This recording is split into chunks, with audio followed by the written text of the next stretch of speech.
Olá pessoal, bem-vindos então ao Space Bar, o podcast da Aventuros. É um podcast sobre tecnologia, design e muitos outros assuntos. Eu me chamo Antônio, sou designer aqui na empresa e junto comigo temos o João.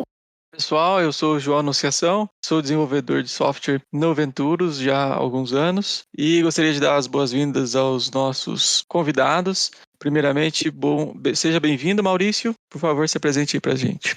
Olá pessoal, tudo bem? Meu nome é Maurício, trabalho no Venturos aqui há muitos anos também e sou head de inteligência artificial. E vou participar com vocês desse bate-papo. Além do Maurício, nós temos aqui também o Alexandre. Por favor, Alexandre, se apresente para o pessoal. Olá pessoal, eu sou o Alexandre, eu sou desenvolvedor no Venturos. Atualmente eu sou chapter leader da comunidade de visão computacional e NLP e eu trabalho especificamente com essa área mesmo. Até eu sou aluno de doutorado na área de visão computacional, numa sub-área que também trata aí com o multiverso, então a gente vai conseguir tratar do tema.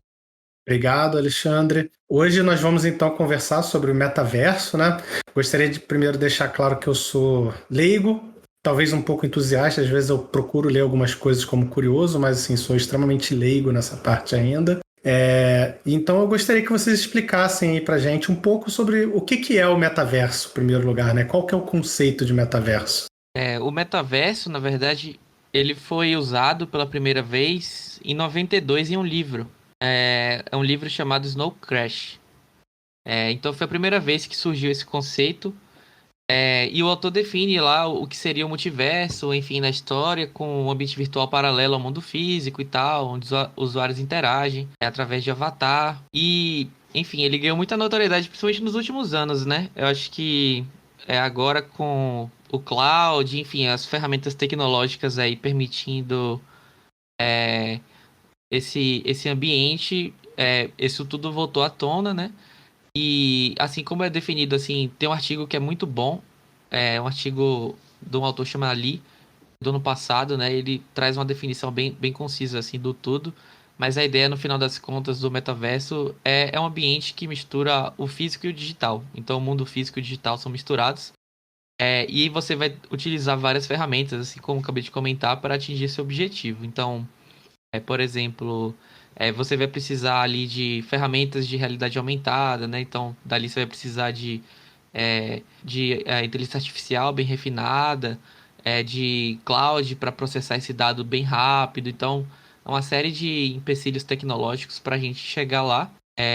Mas no final das contas é esse ambiente mesmo que mistura o físico e o real, né? Até no artigo do Lee, ele define que para atingir essa dualidade físico-digital, né, que seria já esse ambiente completo, complexo, a gente passaria por 3 estágios que ele comenta, que um deles é o Digital Twins, a Digital Natives, nativos digitais, e o terceiro seria uma coexistência dos ambientes assim físico-digitais. E a partir desses modelos que a gente passa, daí sim a gente tem a interação completa do mundo virtual e real, do qual você consegue ter interações físicas, que você executa aqui, aparecem no mundo virtual, e as coisas do mundo virtual aparecem aqui, mas aí a gente consegue quebrar cada uma dessas coisas aos pouquinhos também, para não misturar tudo. Posso complementar aí, Alexandre? Pode. Bem legal aí essa parte que você falou dos 3 estágios e até explorando um pouquinho melhor isso daí, assim também, alguns detalhes, que nem o Digital Twin, é que no primeiro momento, você imagina, você tem um mundo físico virtual, a ideia é você mapear o físico da maneira que ele é hoje para a parte virtual. Então, você, assim, o Digital Twin nada mais que isso. Você pega lá e você recria o ambiente, tá? Então, você passou por esse primeiro passo. Aí, quando o Alexandre falou assim, de Digital Natives aí, você começa a criar conteúdo nesse ambiente digital, né? Imagina, você vai criar os seus avatares, né? Você vai criar, né? Vamos supor, né, que você vê muito hoje lá, o Neymar, saiu uma notícia que ele criou artes digitais, né, a arte é um item NFT que ele criou, né, que é um token não fungível, né, um no fungible token, né, que é um item virtual único, né. Então, você cria conteúdo nessa segunda fase, que é o Digital Natives aí. No terceiro, você tem essa coexistência e você tem que refletir o que acontece no mundo virtual e no digital, né? Que é o terceiro, né? esse terceiro estágio aí. Como o Alexandre falou também, você imagina só, né? Ele já falou de algumas tecnologias, a gente começou a falar aqui, o Alexandre já mencionou a parte de realidade virtual, realidade aumentada, né? Que é uma das coisas que você, né? que tem no metaverso. Eu falei essa parte dos avatares, dos NFT, né? Como que você vai deixar esse item ser único? Esses itens virtuais, eles vão ser criados com blockchain, por exemplo, né? Outra tecnologia que está envolvida. Você vai comprar esses itens lá no metaverso, né? Você vai ter que ter investimento em meio de pagamento, né?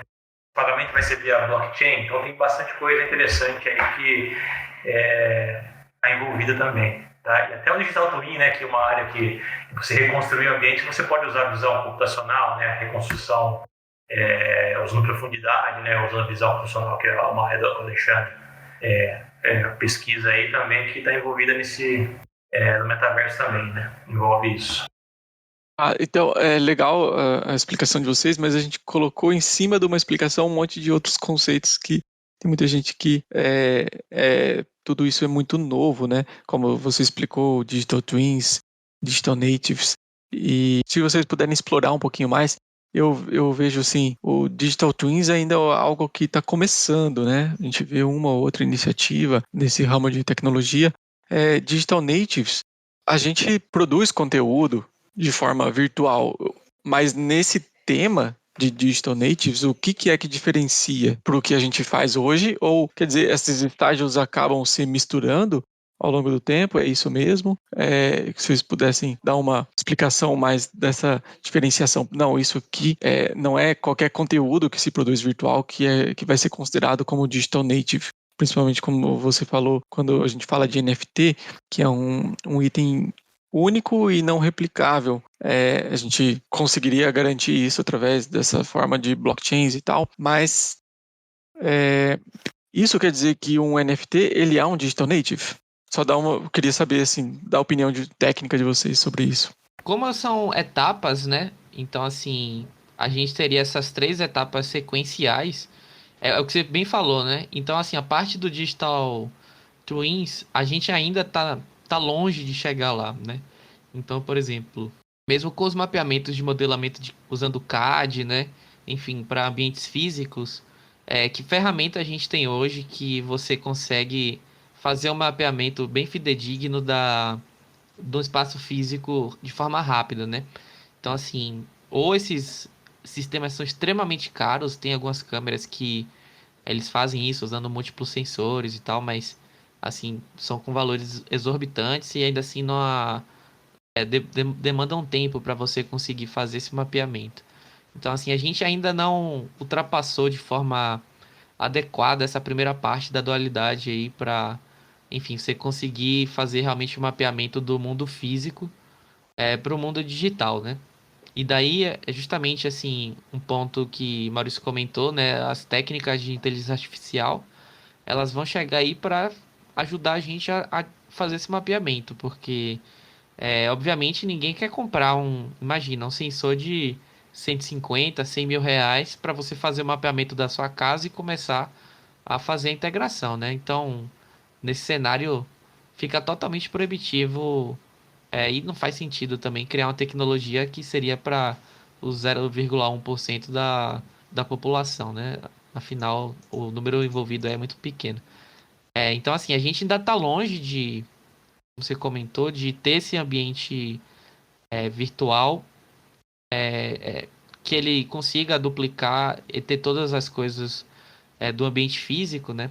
E a partir daí sim a gente chegaria na parte da criação de conteúdo. Eu acho até, vocês comentaram do NFT, hoje parece um negócio fora da realidade, né? Então, você pega uma imagem, por exemplo, e vende por $1 milhão, enfim, faz uma transação daquilo, ou um meme, enfim, qualquer coisa que você fale que aquele ali é o identificador 1. Mas, obviamente, inserido aí, já no contexto que você tem um mapeamento digital do mundo físico, realmente. E esse mapeamento, ele permite que você tenha conteúdos mais complexos do que só uma imagem, né? Então, assim, saindo da tela hoje que a gente está usando aqui do computador, que ele só te dá duas dimensões, basicamente, né? Para um mundo tridimensional, então, assim, já trazendo todas as possibilidades do mundo real, aí a criação de conteúdo expande para outras coisas. Por exemplo, você pode ter uma peça, né? Uma obra de arte, alguma coisa é, com volume agora, né? Então, um sofá ou alguma coisa ali que seja qualquer tipo de conteúdo extra, especificamente, que você pode ligar a um objeto físico. Então, talvez você tenha o seu sofá mapeado e ter um desenho único em cima desse sofá, do qual isso sim vai se tornar uma arte única e faz sentido nesse contexto digital integrado, né? Até hoje, assim, pelo menos para mim, me parece que a criação do NFT é algo mais para o futuro, né? É como se você estivesse fazendo o motor do carro, mas ainda sem ter a estrutura, o chassi, as rodas e tal, entendeu? Então acho que a gente tá meio que nesse ponto aí da criação de conteúdo, mas na criação de conteúdo por si vai tudo, né? Então qualquer coisa que tá linkado a objetos físicos, mas que também podem só existir no mundo virtual, não tem essa limitação até onde é explicado do conceito. Então, como eu comentei, você pode ter uma lâmpada que emite a propaganda da Coca-Cola só no ambiente físico, virtual, entendeu? Não no mundo físico. Ainda assim é um conteúdo que você cria ali que vai estar, por exemplo, em cima da sua mesa, usando você com seu óculos de realidade mista, realidade virtual aumentada. Você consegue visualizar isso, ele tem uma interação ali física, porque a sua mesa foi mapeada. Como a gente ainda está ainda com essa restrição tecnológica atingindo esses mapeamentos melhores, assim, né, usando principalmente inteligência artificial. Então, assim, a gente ainda não tem muitos conteúdos e os conteúdos que tem de NFT e tudo mais ainda estão muito distantes de algo que faça sentido. Daí a grande crítica aí que o pessoal faz, né, que você está tentando atrelar valor a algo que eu posso simplesmente ter uma cópia igual aqui, né? Obrigado, Alexandre, pela resposta aí, Maurício também. Eu tenho até uma pergunta relacionada a esse final específico que você falou, Alexandre, que é algo que eu, como eu falei, eu sou leigo, mas eu sou curioso, às vezes eu fico pesquisando. E é realmente uma das críticas que eu vejo, as pessoas falando, nossa, o Neymar pagou 2 milhões na ilustração lá, Bored Ape, né? Na verdade, ele comprou até duas. E as pessoas falam, mas eu tenho aqui, ó, copiei o que o Neymar pagou 2 milhões, eu peguei de graça.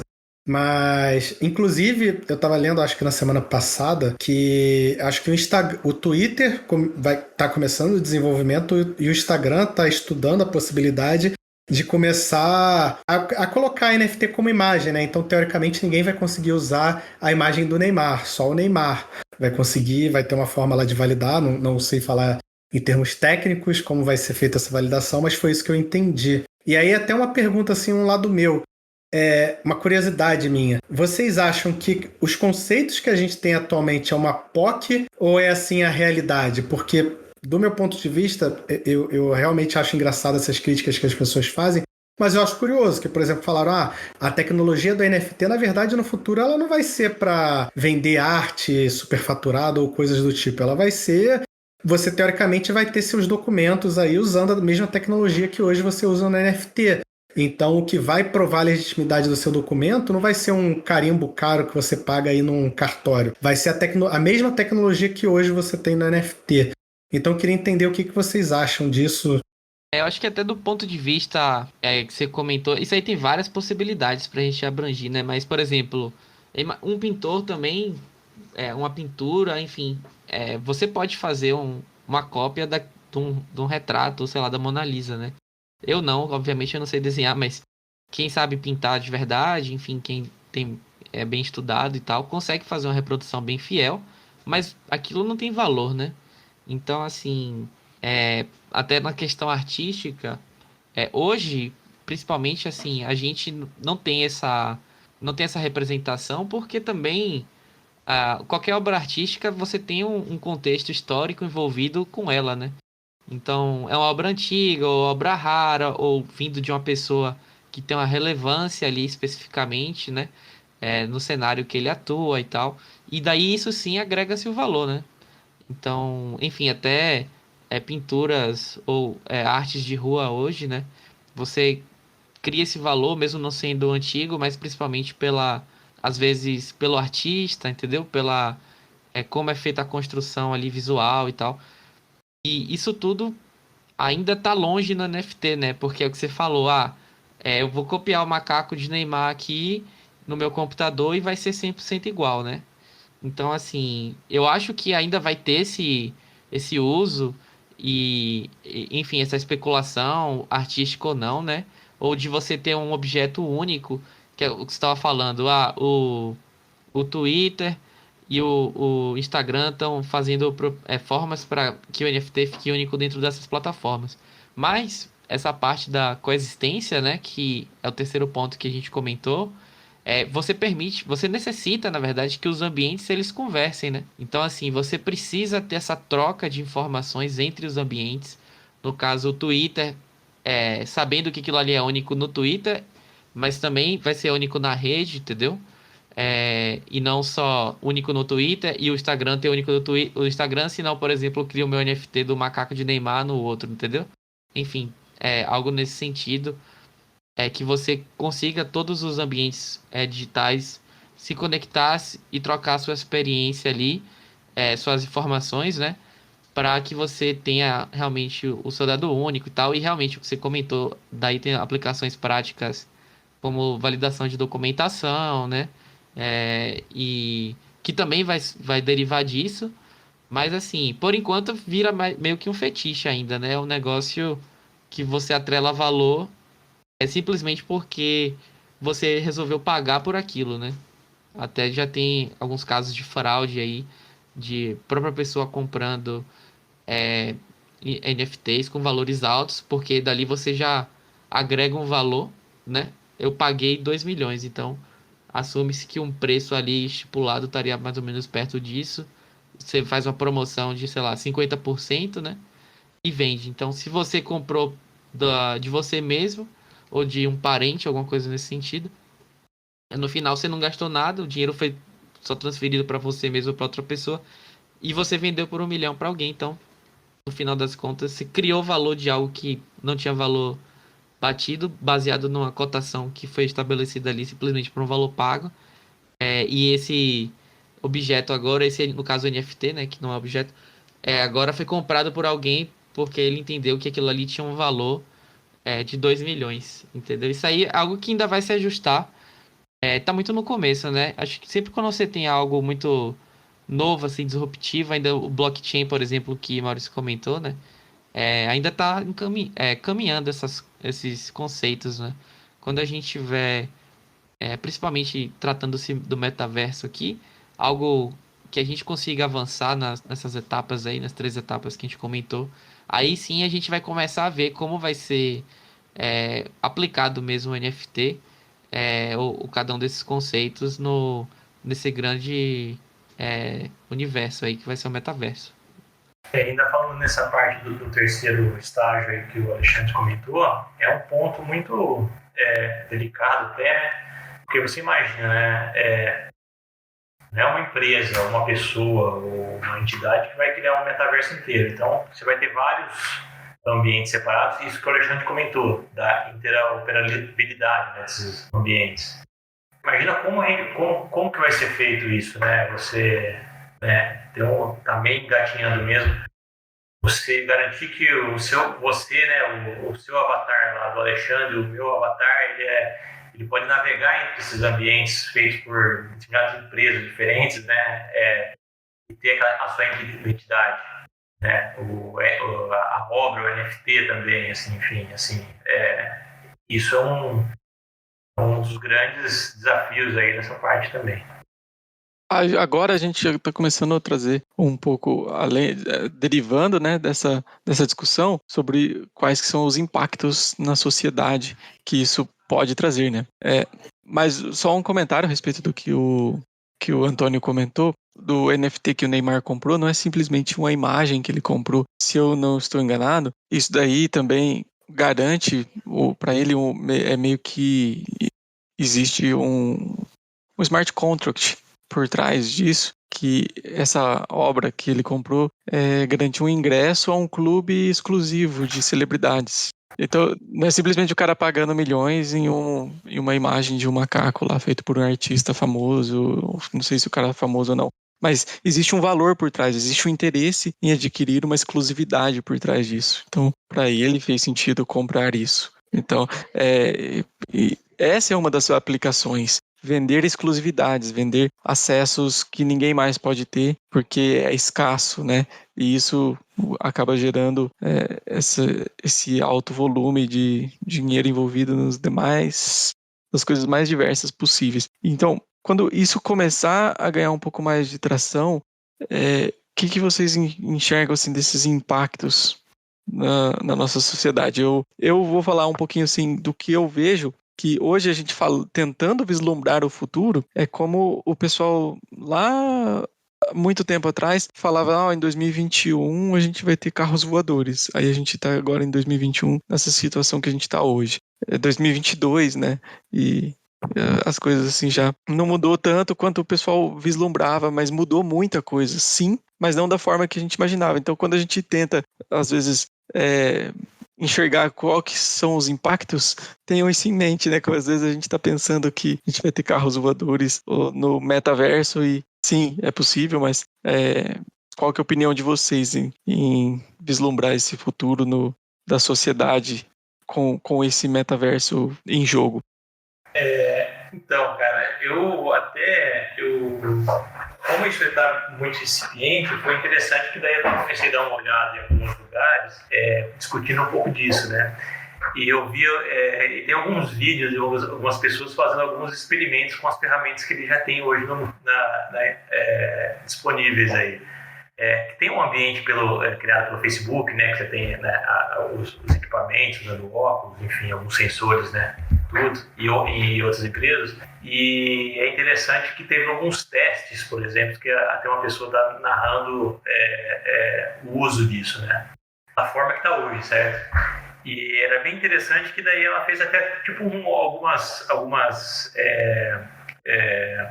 comparações, meio que votar, isso é legal, isso não é legal, né? E é muito interessante esses ambientes virtuais, vir no parque, participar de uma reunião com os avatares, tudo lá, ela achou bem interessante, daí você consegue conversar, interagir com várias pessoas, isso é um ponto positivo e ela achou a experiência boa. Da outra forma, se você for começar a criar esse tipo de atitude, você cada vez ficando mais em casa, você só se interagindo com o avatar, né? Ainda mais com essa questão de pandemia, você sai menos de casa, você vai acabar saindo menos de casa ainda, encontrando pessoas fisicamente. Eu acho isso um pouco ruim. Mas tinha outras coisas de como você vai interagir, e o pessoal lá, nossa, mas isso aqui é muito cansativo, isso aqui é muito ruim. Para mim, tem um ponto muito importante do metaverso, que tem inclusive nesse artigo que o Alexandre mencionou, as tecnologias. Uma coisa que só vai fazer funcionar bem se você tiver uma experiência agradável também, né? Então, tem uma questão muito forte de design para fazer isso funcionar bem e para a pessoa se sentir bem no metaverso, né? Então, acho que esse é um dos pontos. Eu acho até, por exemplo, você comentou do pessoal ficar em casa, né, e tal.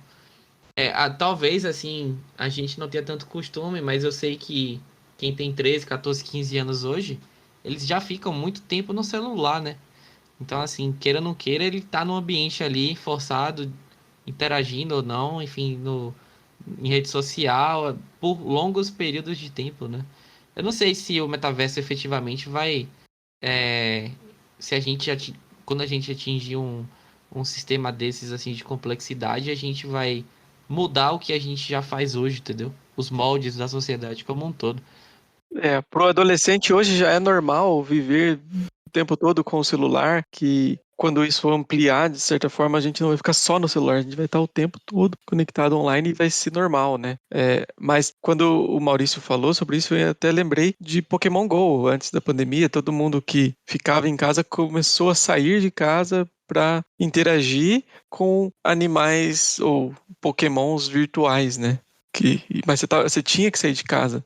Foi um negócio assim que revolucionou mesmo a interação dos jogos, que forçava as pessoas a saírem por aí e começarem a interagir umas com as outras. gente que estava desempregado que ficou ganhando dinheiro só levando as crianças de um ponto a outro para brincar de Pokémon Go, cara. É um negócio assim. Então é uma das formas que poderia ser aplicada para a pessoa não ficar trancada dentro de casa também e ainda assim estar se envolvendo com o mundo virtual ao mesmo tempo, né? E até foi interessante você falar do Pokémon GO, viu, João? Porque esse artigo aí, que até chama All One Needs to Know About Metaverse, que o Alexandre tinha comentado, né? Ele tem bastante coisa falando, tem toda uma teoria muito interessante. Ele cria, tipo, uma escala, assim, porque ele fala assim, tá, essa pergunta que você acabou fazendo, pô, a gente gera conteúdo hoje, né? Isso aí, o que precisa mais no metaverso? É interessante que ele coloca algumas coisas, ele cria, tipo, uma escala de aplicações que, de acordo com alguns critérios, e você consegue navegar nela, assim, ó, quem está mais aqui à direita, aqui nesse aqui, ela está mais próxima do que, tem mais coisas do que o metaverso diz que precisa, entendeu? E o Pokémon GO é um dos que está mais lá em cima, tá? Ele está bem, né? Ele é o que tem mais elementos bastante elementos do que seria o metaverso. Isso aí é bem interessante. O Pokémon GO, até assim, fala da Niantic, né? A empresa que investe hoje em pesquisa na área de visão computacional. Assim, acho que eles entenderam que eles podem evoluir na área, né? O jogo bombou, depois caiu, assim. Mas tudo isso serve para você aprender a fazer interações de realidade aumentada. Assim, acho que principalmente foi o grande diferencial dele, né?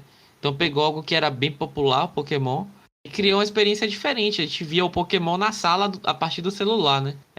E assim, todas as possibilidades que você tem aí com esses óculos que, enfim, igual o Maurício comentou, o Facebook tem a empresa dele, o Google tem a dele também, e enfim, tem outros fabricantes aí correndo atrás para fazer o seu. A ideia é justamente você trazer uma experiência sem ter que tocar o celular, né? O celular que a gente tem que interagir hoje, daqui a, sei lá, 20 anos, 15 anos, vai ser algo absolutamente impensável, né? Imagina, você tem que segurar um dispositivo e você, para interagir, tem que mexer com ele com a mão, um negócio que vai se tornar algo totalmente absurdo, assim, para, sei lá, quem nascer daqui a 10 anos, entendeu? Ou daqui nascer daqui a 15 anos. Eu entendo, assim, que são as primeiras interações, ainda assim a gente ia com o celular, né?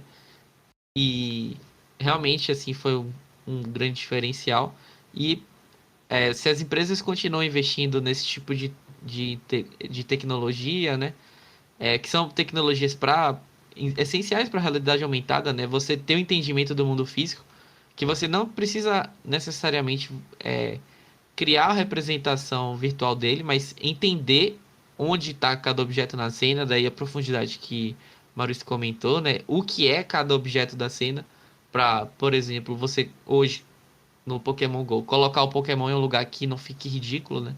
Sei lá, ele tá parado no meio da janela, entre a janela e o seu armário, né? Um lugar totalmente absurdo. Não, agora eles já vão adicionando uma tecnologia para que ele não fique ali. Se você for posicionar o Pokémon, ele vai tentar ficar em cima do objeto de uma mesa, por exemplo, entendeu? Vai entender que aquilo ali é um objeto liso que ele interagindo ali fica melhor a experiência do usuário e tal. Mas a gente ainda tá um pouco longe ainda, né? Apesar de, obviamente, eu comentei da Niantic, mas, pô, o quanto de... na nossa área, especificamente visão computacional, hoje quem bomba de publicação é o Google e o Facebook, né? Agora o Meta, né? Então, assim, são as grandes empresas aí que estão revolucionando a parte de pesquisa mesmo, publicar artigo, liberar código. Os frameworks da nossa área também, eles são os dois maiores são justamente do Facebook e do Google, né? Originalmente é o TensorFlow do Google e o PyTorch que foi feito pelo Facebook. Então assim, você vê que tem um grande interesse desse pessoal trabalhar com visão como um todo. Aí daí vai para várias áreas, né, de interação visual, mas uma delas sendo essa parte de reconstrução de cena, de entendimento da profundidade e de cada objeto da cena, reconhecer a cena como um todo, os objetos, para você criar essa interação legal que, assim como você falou, né, permite também, em alguns casos, como foi o do Pokémon Go, que o pessoal saia para a rua para, enfim, caçar Pokémon ali, né? Eu, por exemplo, nunca tinha visto tanta gente no Instituto de Química lá da Unicamp quanto nessa época do Pokémon Go. Ali virou um point, né? Tinha 50, 100 pessoas a todo momento, de 8 da manhã até 10 horas da noite, né? Então, assim, era o pessoal que estava em casa, no computador, sentado na tela, né? E aí termina indo pra rua pra também criar essa interação. É uma coisa que o Alexandre falou que me chamou a atenção sobre essa. Talvez no futuro seja impensável você interagir com o celular, e hoje pra gente o celular já é algo tão natural que quando você tá sem o celular já é estranho. Então você acredita que implantes de chip no corpo para que a gente passe para dentro da nossa própria visão, de alguma forma, do nosso corpo, essa interação com o mundo virtual, vocês acham que isso vai se tornar realidade? Eu acho que um primeiro passo ainda é ter o óculos que funcione bem, né? Então, assim, um dispositivo leve que você vai botar no seu rosto e, por exemplo, você fica com a mão livre, entendeu? Se ele conseguir mapear a sua mão e o que você está fazendo, já é suficiente para você ter uma interação melhor do que o que a gente tem hoje. Imagina, você pode deitar na cama e ficar sem ter que segurar um dispositivo com suas mãos, entendeu? Você pode ficar confortável lá comendo uma pipoca e, enfim, olhando para os lugares, talvez mapear o gaze que eles chamam, né? O mapeamento de onde você tá olhando na cena para interagir e tudo mais, entendeu? Dar destaque para aquilo. Isso tudo com óculos já é suficiente para fazer, entendeu? Até o mapeamento de onde você vai clicar, o comando de voz também, né? Então, você falar alguma coisa, eu quero fazer tal coisa agora. Então, isso ali já representar e mostrar para você na tela. Não precisaria você ter essa tela física ainda para ter que manusear com sua mão, distante do seu rosto, que você precisa fazer ali alguma coisa para você conseguir ver na própria tela. Num óculos, alguma coisa assim, você já tem um controle muito maior. E aí, acho que no futuro, aí tem várias questões éticas envolvidas, né, de implantação de chip e tal. Mas eu imagino que seja um caminho aí viável, que pode acontecer. Eu não sei exatamente como vai ser essa parte do chip. Acho que ainda tá meio longe, mas o óculos acho que tá bem perto, assim. Já estão bem perto. E o Elon Musk já começou, né, querer colocar na sociedade esse negócio de chip. Essa questão do chip, eu acho que até... Eu nem falo em viabilidade técnica ou não, acho que é mais, como o Alexandre comentou, né? Essa questão ética vai ter muita discussão disso, né? Então, assim, eu acho que esse vai ser mesmo que isso tenha uma viabilidade técnica, eu acho que vai passar por outra questão, né? Questão de ética, não sei o quê, que eu acho que isso pode travar. Eu, assim, hoje, assim, você pensa de opinião, né, pessoal, assim, é meio estranho, ao meu ver, né, ter alguma coisa desse tipo, mas, né, a gente não sabe no futuro o que vai acontecer, né, mas vai ter muita discussão ética, isso aí eu acho que está bem longe. E acho que só complementando um pouquinho, a gente falou de várias tecnologias, a gente falou assim, algumas delas aqui, assim, isso aqui está bem incipiente, né, hoje, na realidade.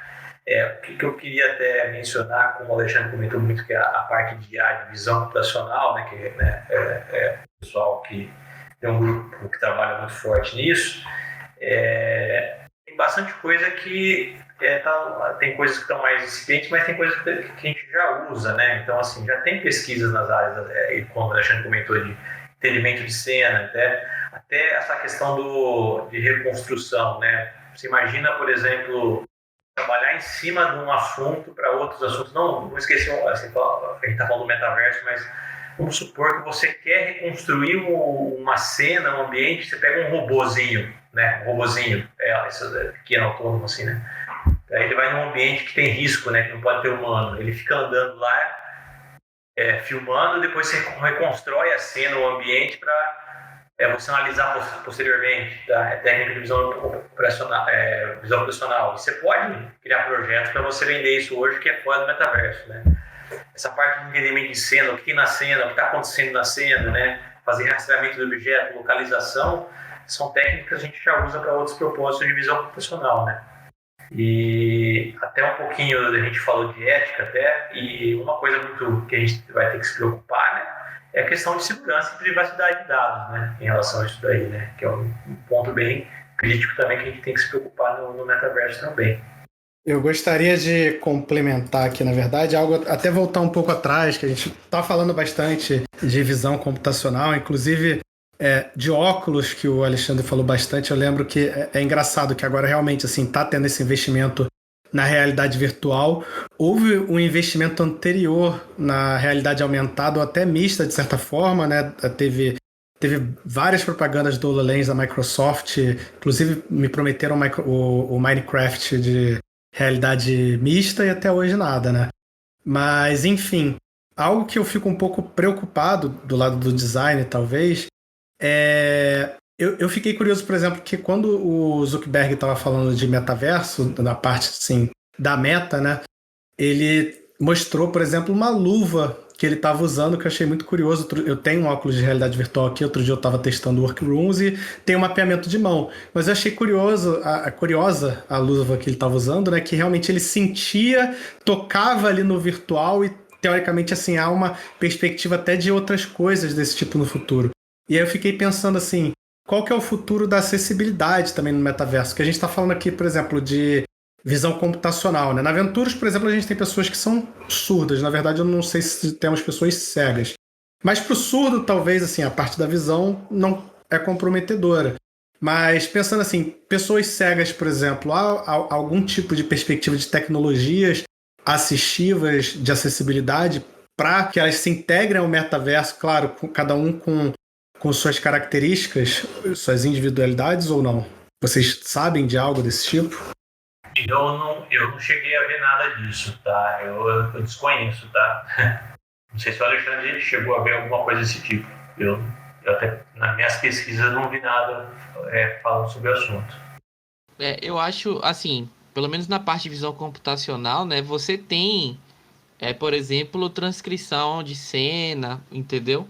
Isso já é algo, é um tema de pesquisa também. Então, você, por exemplo, é uma parte que trabalha tanto a parte de linguagem, né? Processamento de linguagem natural com imagem também. Então, teria o caso de você, por exemplo, fazer a leitura de algo e transformar isso em um texto digital, né?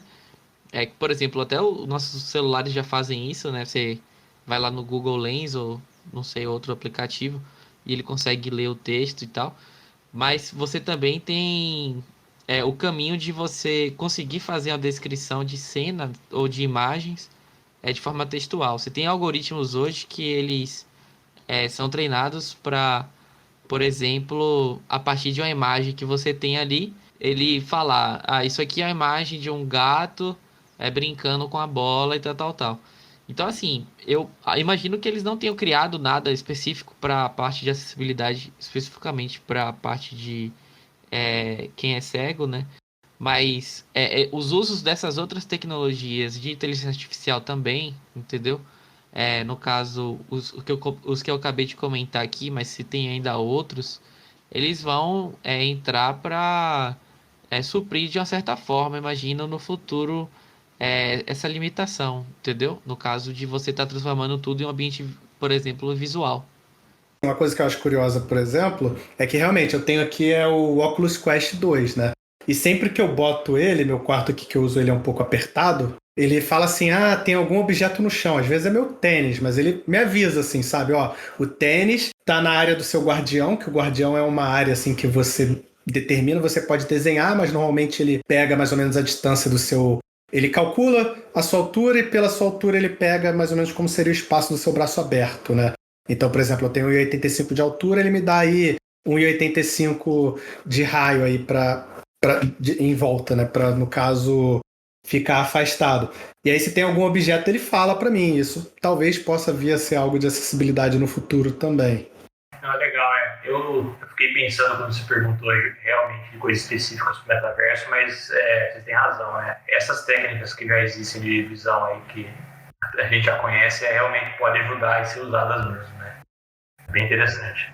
Assim, a visão computacional por si, né? Você tem algumas áreas ali dentre ela, né?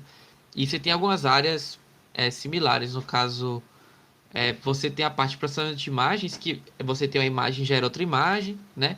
E a parte de visão computacional, que a gente vai através da visão do mundo, enfim, de uma câmera, né? De outro tipo de sensor, ou qualquer outro tipo de sensor que não gera imagem RGB, pode ter também. Mas enfim, de uma representação em geral RGB, de uma imagem, você tirar informações dali. Pode ser uma classificação de uma cena, pode ser uma descrição, igual eu comentei, pode ser, por exemplo, uma estimativa do mapa de profundidade. Então você vai gerar um outro dado com a dimensão igual para falar, esse pixel aqui está perto de você, esse está longe, igual para gerar esse tipo de insight que você falou do objeto, entendeu? E obviamente você pode fazer isso também com o uso de sensor. Então, isso que você comentou do seu sistema aí que você tem, eu não sei como ele faz, mas você pode fazer só com sistema de visão, né? Para, por exemplo, estimar a profundidade de um objeto que vai estar próximo de você. Ou você pode fazer usando sensor. Tem vários tipos de sensores hoje que usam laser, entendeu? Ele emite luz, então você tem alguns que fazem emissão de luz em um padrão específico e você tem uma câmera que captura isso. E, enfim, usando alguns cálculos matemáticos, principalmente triangulação, não é nada muito complicado, é mais geometria mesmo, que a gente aprende na escola, inclusive. Ele consegue determinar a profundidade de cada objeto, ou cada pixel especificamente na cena, né? Então, assim, a partir desse momento que você tem isso, daí como você vai transformar esse dado?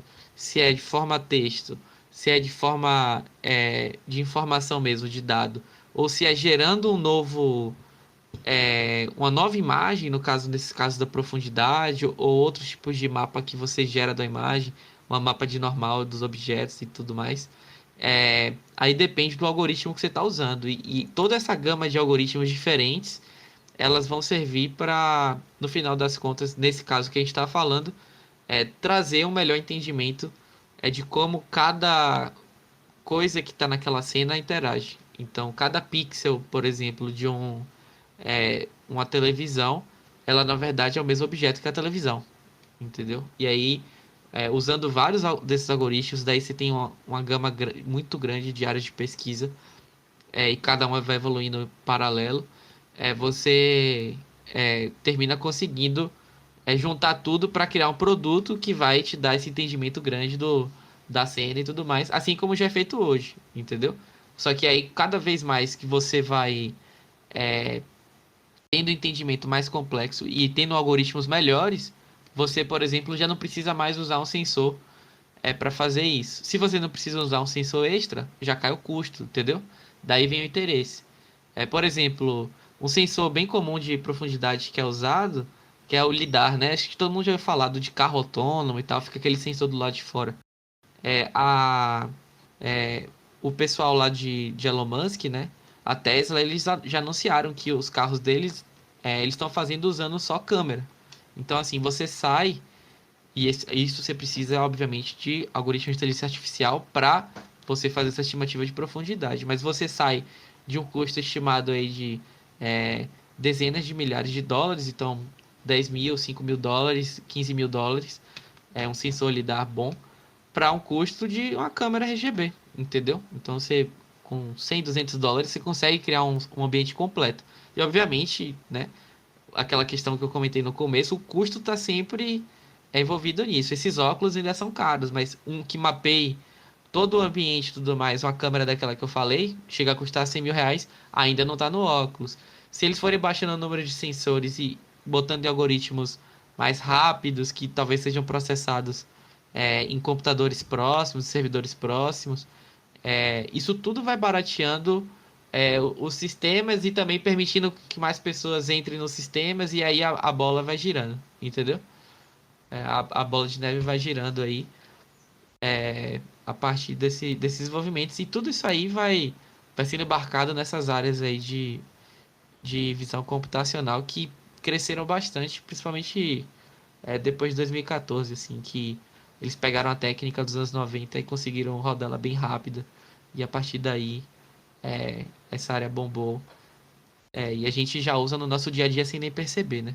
Então você usa o celular hoje, você manda o Google procurar alguma coisa para você, né? Ou você usa a Alexa na sua casa, você vai interagindo com esses sistemas, você quer achar a rua, você tira a foto e procura no Google, na internet, né? Isso tudo são aplicações aí de inteligência artificial, visão computacional, algumas de NLP que eu comentei, né? Que estão no nosso dia a dia já e que talvez se a gente falasse para uma pessoa 30 anos atrás, fosse muito absurdo, né? Mas como a gente foi inserindo aos pouquinhos no nosso dia a dia, então a gente entendeu como natural, né? Você não estranha se você usar um Google Translate hoje para traduzir um texto ou qualquer outro tradutor de português para inglês ou de inglês para português, né? Para você é natural. Mas, sei lá, 30, 40 anos atrás é algo absurdo de se pensar, né? É uma coisa que você falou que eu achei interessante sobre processar em um servidor próximo, né? Porque possivelmente a capacidade de processamento dos dispositivos menores ainda não seja tão grande para processar tudo que é necessário, né? E me veio à cabeça também que vai ser importante para essa evolução desses próximos passos para a viabilização dessas coisas, uma infraestrutura de telecom maior, né? No caso 5G, porque tem baixa latência para fazer essa transmissão e processar e dar o retorno. É isso mesmo, no caso, Maurício? É isso mesmo. Eu ia até comentar isso, foi bom você já entrou no assunto, era um dos últimos pontos assim, que eu imaginava, que a gente falou bastante, mas assim, era a parte de rede 5G, né, de velocidade. E isso que o Alexandre comentou dos algoritmos de artificial, de visão profissional, então, do poder de processamento, e ainda hoje o pessoal o pessoal quer baratear isso, né? A gente vai criar modelos para classificar, né? Para prever alguma coisa, e a gente quer que eles sejam mais rápidos, que ele não consuma tanta memória, né? Consuma menos espaço, né? E se você quiser rodar isso num servidor, por exemplo, em cloud, né? Tudo, você vai ter a latência, né? Então você tem que se preocupar com isso. Daí você fica pensando, talvez, e também seu celular talvez não tenha poder de processamento. Você vai, se você tiver um edge compute, né, para você fazer uma computação de borda, né, em outro device, para daí você ter uma latência menor, né, distribuir esses itens de computação de borda, né, para você processar ali. Isso tem um grande investimento, né, nessa questão de computação de borda, porque assim, ele é um pouco parecido de algumas pesquisas, por exemplo, de carro autônomo, que eles já estão prevendo que por exemplo, vai ter um aumento de processamento de coisas dentro do carro, né? Talvez você mas eu não vou processar isso no hardware do carro, né? Vamos dizer assim, tem que jogar isso para a nuvem. Eu tenho que ter uma resposta rápida, mas eu vou jogar para a nuvem e ele demora para responder, ou vou jogar num ambiente de borda, né? Tem até lógica, se você tem um algoritmo de inteligência artificial que vai dizer em qual dispositivo de borda está mais ocioso para ele executar e me retornar uma resposta mais rápida. Da mesma coisa que a gente está falando do carro autônomo, para o metaverso, para essas coisas, a gente vai ter a mesma questão aí de investimento dessa questão de processamento, de rede, né, que vai ser bem forte também. Eu acho que eu vou perguntar então para vocês um pouco sobre o que vocês acham de oportunidades do metaverso. Assim, agora tudo bem que está muito cedo, é difícil falar muito cedo, né? Tem coisas que já são oportunidades, tem empresas que já estão assim, de certa forma é igual, a gente falou um pouco de visão, né? Vamos voltar um pouco ao assunto de visão, mas é igual, por exemplo, o Google Glass, né? Que teoricamente lançou, botou ali o pé, mas morreu, entre aspas, mas começou toda uma revolução, assim, todo um buzz. E, de certa forma, o Facebook agora está tentando aumentar o buzz na parte aí de realidade virtual, principalmente. Mas, claro, há oportunidades. Uma até que eu acho engraçado, voltando até ao assunto do NFT, é que quem mais está enriquecendo com o NFT não são as pessoas que estão vendendo arte, são as pessoas que estão ajudando as pessoas a vender arte, né? Então, as plataformas, tipo, acho que é a OpenSea, por exemplo, que é a plataforma que vende as artes dos Bored Apes e outras caríssimas, as pessoas já são praticamente bilionários, os donos. Mas, assim, quais são as oportunidades que vocês, nesse momento, veem no metaverso e oportunidades que vocês acham assim, no sentido de prospecções para o futuro, assim, futuras aplicações do metaverso que entusiasmam vocês, e não apenas no sentido financeiro, até aplicações, talvez saúde, social, ou assim, algo que empolgue vocês. Eu acho assim que uma parte bem interessante que até é uma oportunidade de negócio grande, já é possível a gente fazer isso hoje, que seria usando vários desses conceitos do metaverso, né? É na parte, por exemplo, de treinamento. Aí vai dar treinamento da área de saúde ou de algo técnico. Então, por exemplo, você não precisa estar realmente dentro de uma cirurgia numa situação de risco para você simular aquela situação, se você consegue, por exemplo, mapear de forma fidedigna um ambiente de uma sala de cirurgia, as reações, as interações que a mão do médico vai ter, né? Então, assim, isso tudo gerado dentro do modelo computacional. Por exemplo, o corte de uma artéria, isso gerar uma repercussão no mundo virtual, entendeu? Obviamente bem modelado. Isso tudo facilita, eu imagino que é um bom caminho para se seguir aí nesse momento, até porque o metaverso como um todo, né, a gente teria todos os espaços físicos mapeados, isso é bem aberto, mas você ter, por exemplo, uma mecânica de uma mecânica de reparo de carro, ou você tem uma estação de energia simulada, isso tudo é um ambiente mais restrito, né? Mais simples de você conseguir tornar essas interações como realidade. Ou, por exemplo, na sala cirúrgica, como eu comentei. Eu acho que é algo que aqui no Brasil a gente não tem ainda empresa trabalhando. É uma boa oportunidade assim, de negócios como um todo. Então, investir nesse tipo de tecnologia e, obviamente, você aprendendo a fazer uma reconstrução adequada de uma cena e fazer interação de objetos, e, enfim, criar conteúdos para aquele seu micro-universo que tem ali, aí você começa a fazer inspeção de áreas do setor elétrico, setor de gás, indústria, e aí você vai puxando tudo, parte médica e tudo mais. Então, assim, é um grande campo de negócio ainda que é muito pouco explorado, principalmente aqui no Brasil. Então, assim, eu acho que vai ser um primeiro passo que a gente, não o público geral vai ter contato, mas que algumas pessoas técnicas aí dessas áreas, por exemplo, que eu comentei, eles vão começar a ter esse contato de imersão e prover, assim, um ensino rápido, um treinamento rápido ali para alguns tipos de situação. Eu acho que é algo que me empolga, assim, nesse primeiro momento. Da minha parte, acho que o que eu tinha pensado, os exemplos eram esses mesmos, tá? Isso até meio dividindo, o Alexandre comentou, a questão de você recriar ambientes para você trabalhar que nem fosse setor elétrico, enfim, essas coisas, é uma parte financeira que eu vejo muito atrelado, que são oportunidades de negócio mesmo. A questão da saúde é uma oportunidade de negócio, mas é uma coisa que eu acho que me empolga mais, porque você está ajudando você, médico, né, cara, é um negócio nobre lá, né, é uma ajuda que, por exemplo, um cara que é muito fera de algum assunto, ele pode ajudar mais pessoas sem sair do lugar, né, rapidamente, entendeu? Então, assim, eu acho que você dando essa oportunidade na parte médica, aí você vai salvar mais vidas, né? Você vai melhorar o serviço que você vai atender a população.